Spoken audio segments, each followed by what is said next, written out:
एक असुर हुआ जिसका नाम था मायासुर और वो बड़ा प्रबल था। शिव महापुराण में चरित्र आता है मायासुर का कि वो बड़ा प्रबल था। इतना बल उसके अंदर था। भगवान ने स्वयं ब्रह्मा जी से पूछा, क्या इसको बल तुमने दिया? ब्रह्मा जी बोले, नहीं, मैंने कोई इसको बल नहीं दिया। फिर को इसको बल भगवान विष्णु जी ने भगवान ब्रह्मा जी ने भगवान विष्णु जी से पूछा, क्या आपने बल दिया इसको? नहीं, मैंने बल नहीं दिया। बात पहुंच गई भगवान शंकर जी के पास में और शिव जी से जाकर पूछा, क्या आपने इसको बल दिया? शिव जी बोले, नहीं दिया। इंद्रदेव के पास बात पहुंची, 33 कोटि देवताओं के पास बात पहुंची, क्या इसको बल आपने दिया? नहीं। फिर मायासुर के पास में इतना बल कैसे आ गया?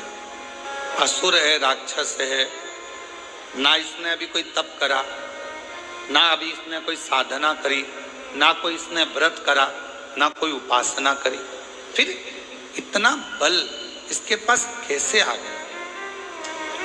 इतना बल इसको कैसे प्राप्त हो गया? तब सारे देवता आश्चर्य में पड़ गए कि इसके अंदर इतनी एनर्जी, इतना बल इसके अंदर कहां से आया? सब देवता तैयारी में लग गए कि मालूम करो कि आखिर इसके पास में बल आ कहां से, इसके पास में इतना बल कहां से प्राप्त हो। सारे देवता सब तैयारी में लग गए, मालूम करो कि इस मायासुर के पास बल कहां से प्राप्त हो। और सारे देवता मालूम करने में लगे,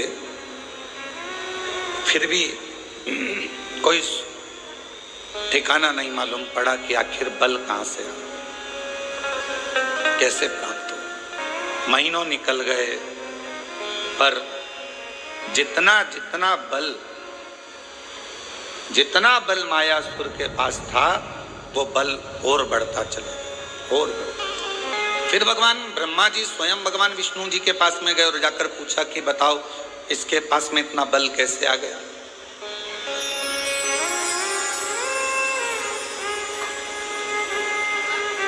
इतना बल इसके पास प्राप्त कैसे हो रहा? 2 महीना फिर निकले तो फिर बल बहुत बढ़ गया। अब वो मायासुर क्या करता था ये कोई नहीं जान पाया। कहाँ जाकर तप करता था, साधना करता था, व्रत करता था, उपासना करता था, क्या करता था ये कोई नहीं जान पाया। कोई भी नहीं जान। अब आखिरी में देवऋषि नारद के पास में खबर गई।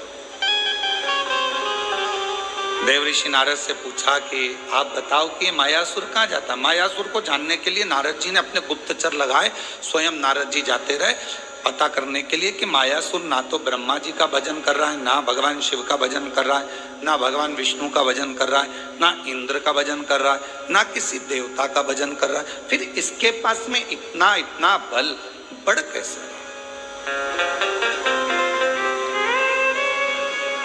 प्राप्त कैसे हो?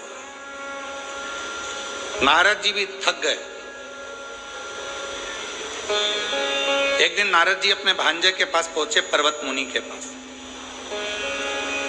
और नारद जी अपने भांजे के पास बैठकर बात कर रहे थे कि मायासुर के पास ना जाने कहां से बल आ रहा है और वो बल के ऊपर इतना उसको कि जो चाहे वो काम कर लेता। कोई देवता से बल नहीं मांगा उसने, किसी देवता से वर नहीं मांगा, ना बल मांगा, ना देवता से वो वर मांग रहा है, ना बल मांग रहा है, पर उसके पास इतना बल कहां से आ रहा है ये समझ में।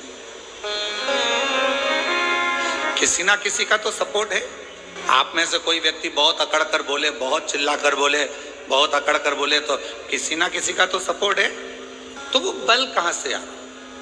पर्वत मुनि ने कहा कि मैं पता करता, और पर्वत मुनि उस बल का मालूम करने के लिए, मायासुर के पास बल कहां से आ रहा है उसको ढूंढने के लिए पर्वत मुनि भी निकला।